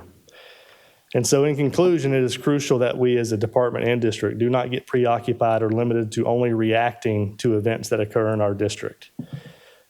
With the addition of the second coordinator position coming soon, I believe we are another step closer in developing and maintaining a more proactive approach to our school safety and security initiatives in MISD through innovative training programs and procedures. I want to thank you all for letting me present this topic to you tonight, or this report. Are there any questions? Board members, any questions? Very concise. Is it true? Is it true that when we get through all of our schools, that TEA is going to come out and do a week at a school, or what is that about? The district vulnerability assessments? Yeah. Yes, ma'am. It'll be from start to finish somewhere in the neighborhood of 3 weeks. So they're just coming out to look at a lot of different things. They're trying to do 25% of each district every year. So for us, it could be 13 schools this year. Yes, ma'am. Any other questions? Yes, sir. Mr. Moore, thank you very much. Appreciate it. Next on the agenda is a report on technical services. Ms. Jackson, Mr. Lewis. I guess it's going to be Jeremy. He's flying solo. Solo today. Yeah, look at that. I saw her push you. She did. She tried to trip me too. So before I get started, I want to have Miss Bobby Singleton stand up. Miss Bobby Singleton is one of the main reasons I was able to get this done on time, because she fields all of my calls for me. Like, salesmen call me constantly, and so she's like, she's fielding those calls so I don't have to take them. So thank you, Bobby. So good evening. We really appreciate the board giving us the opportunity to talk about our accomplishments last year in tech services. And I have just enough time to highlight some successes and some challenges and that we face, and discuss our vision for what the future holds. So let me get right into it if I can run the clicker. Here we go. So of course, this has been addressed over and over tonight. We have a budget deficit that's no surprise to anybody, and we're no exception. We're affected by that. We've had reduced overtime and delayed hiring. It's reduced our completed work orders, as you can see from the graph, and limited staff for proactive repairs. It's been difficult to keep up with that stuff, to get out and be proactive and keeping things fixed.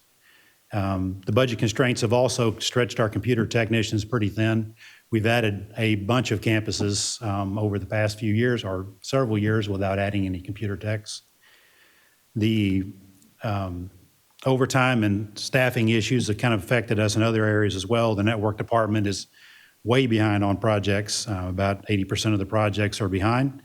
And we have a project to upgrade middle school Wi-Fi that we're going to be purchased with E-rate funds. So we're struggling against the clock to complete that before the E-rate deadline in September. Fortunately, we have been able to move some staff around and make some adjustments to adjust some priorities to work around some of these challenges, but that doesn't mean they're not challenges. They are significant. The other challenges, not budget related, is that the feedback from our teachers during our last survey was that the help desk software was cumbersome and hard to use and sent them too many emails. We actually agree with that. For the past couple of years, we've been trying to get rid of it. Now we think we found a solution. So come July, we will have a new help desk software. We think that's going to be better for everybody. Managing projects, last but not least, we have more than 350 projects between just 3 of our directors. Daily emergencies, emails on top of that. And so we're working through that. We have some new software that's helping us keep track and make sure all that's organized. But it is still a challenge for us. So I'm going to introduce some of our sub-departments really fast. The network team makes sure you have internet, among other things. They also make sure that the computers don't get hacked in the district. And we improved email security this year by adding multi-factor authentication to your email. In other words, we made it more difficult for hackers to email you and say they need money and gift cards, which some people give them. We upgraded the fiber optic and the high school wireless this year. We're using mostly E-rate funds. And we're staying ahead in that race for bandwidth that seems to never be ending. Information systems, this is a new group that was added this year, and they've been a huge benefit to tech services. We absorbed that group last year, and shout out to Lane King for assimilating his group so well into ours. One of the successes for them this year was the automation of repetitive tasks. Onboarding of new users was one of those tasks. So last summer, we were able to get everybody onboarded and get a new account for them before they even showed up for their first day of work. So we're pretty proud of that. The next thing they did for us was they created the Holy Mackerel software. We call it HM for short. That's one of the geniuses in our, and I don't say that facetiously, he really is a genius. He built that for us. We use it for budget tracking, and we went paperless finally after carrying orders around in our hands. Computer services, these are the people that spend all their time on campuses every day repairing computers. Big success here is that we have over $70,000 in savings from what we call the Frankenstein program. We got all the old computers that were bound for auction, and we just took them apart. Our help desk helped us with that when they had some downtime.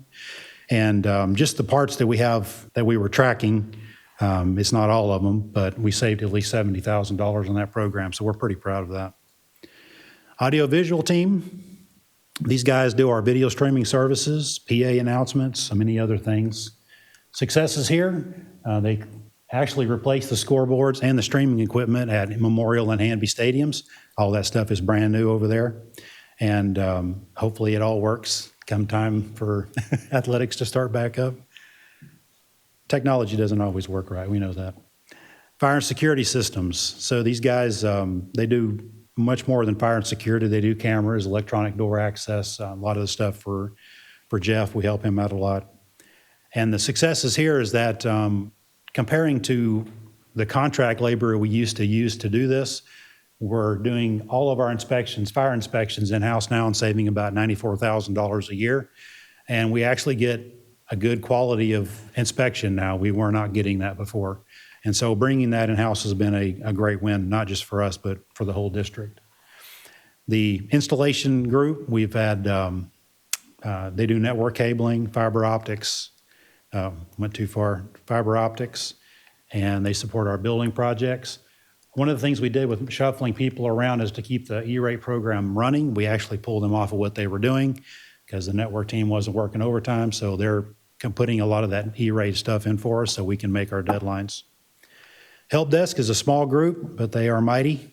They cranked out about 35,000 work orders last year. And they also helped us create a student help desk during summer months so that the kids are at home, they're doing homework, the Chromebook breaks, they can call in and get it fixed. So that was a big help. Technology Asset Center, this year they generated about $8,000 in revenue from selling outdated equipment, which isn't a lot, but the last report we did was over 90,000. We just didn't sell much equipment last year, but we used to get almost nothing for that equipment, $5 a pallet back in the day. So $80,000 and $90,000 is a big improvement over that. Our management and support staff is, we manage E-rate budgeting, project management, all that stuff. Of course, we're still pushing on the 2.4 million E-rate project. I rounded up there so it sounded more important. And thanks to E-rate, we're only going to pay 20% of that. Mr. Prado helped us out with the 20%. So we're going to get 80% of all of our network equipment for basically, for just the 20% price. So that's a huge benefit, and we're going to have all new network equipment in our schools. Our vision for the future, of course, like Jeff talked about, we're always concerned about security, network and physical, making sure your computer's safe and that all the doors work when you scan your fob. Also, we're wanting to build capacity in our staff because we're competing with the private sector for skilled labor. It's very hard to compete with them. We can't pay what they pay. And so we try to train them from within, and that's really been successful. This last year, we actually hired internally, we hired a in-house licensed fire guy, and we trained him ourselves. We also want to have more face-to-face time between our leadership team and campus staff, focus on their pain points, let us know what's bothering them. It's just with the pace that things have been going at, we haven't had much time to do that, but that's still our goal. This is only a small fraction of what we did last year in tech services is what I had time for. But we realize the fact that all of education rides on technology now, and if it's even down for 5 minutes, we hear about it, right? And so we're looking for 99.9% uptime or better. That's what we're striving for. So thank you again for your time.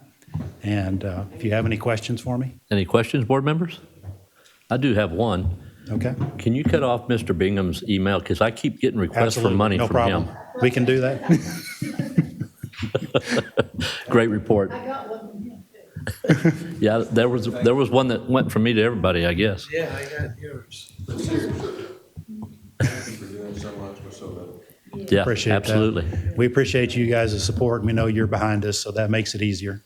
And also the bond's going to make it easier too. If it passes, it'll be a happy day in tech services again. So.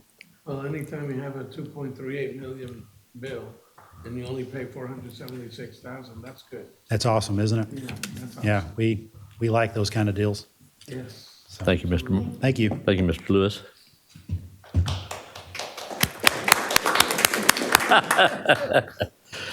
Next on the agenda is under administration. Item number 1 is an action item to adopt all orders relating to the May 3rd, 2025 trustee election. Board members, any questions? I'll entertain a motion. Second. I have a motion by Ms. Hornsby and a second by Mr. Carble. Any further discussions? All those in favor, please indicate by saying aye. Aye. Those opposed, no. Motion passes 7-0. Next, we'll skip 2 and 3. We already took care of those earlier. Item number 4 is an action item to approve a resolution for employee pay for bad weather days. Does anybody, any questions? Yes, sir. Second. I have a motion by Mr. Bingham and a second by Ms. Collier. Any further discussion? Just appreciate people. Sometimes weather is crazy. Lately, it's been like extra crazy. So appreciate people coming and showing up and braving the weather and the road and all that stuff. Cool. It's a blessing. Any additional discussion? All those in favor of the motion, please indicate by saying aye. Aye. Those opposed, nay. Motion passes 7-0. Board members, next item is, do you have any questions or about anything on the agenda or for next month? You do have before you a copy of the tentative agenda for March with some upcoming events and activities. Oh, I'm sorry, we do have one more. Number 5, discussion. Forgot Mr. Morris? No? Oh, it's a handoff. Oh. Tag you right. He's making me do it. So the intruder detection audits, you know that if these are on the board agenda, it means that we had findings at one of our campuses, and so we don't go into specific detail about that, but typically what it means is that an exterior door was left unlocked, unsecure, or someone opened it for the auditor, or it could have been because we didn't have our door check reports available. But when those happen, there's several things that have to occur. Staff training, we have to write a plan of action for the campus on what they're going to do to improve, and we have to document all that with the board agenda as well, and we submit that to the TEA to get their review of it once it goes through. So like I think I mentioned the last time I was here for an IDA, I think if we always got 100% on these, it would be a bad thing because potentially we could get complacent. So whenever these things occur and it can identify potential weaknesses or areas of vulnerability, it's going to make us stronger and better in the future because we can put these new plans of actions in place to make changes. So 35 of 52 so far, so we don't have many more to go, and this year will be complete, and we'll be moving on to other things. So any questions? All right. It's always fun being the last one. I don't know, we might call Mr. Morris up anyway. Probably should.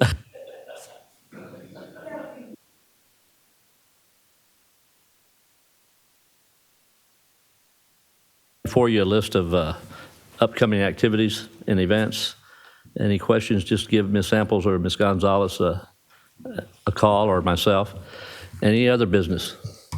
There being no other business, no objections, we are adjourned at 8:34. Thank you.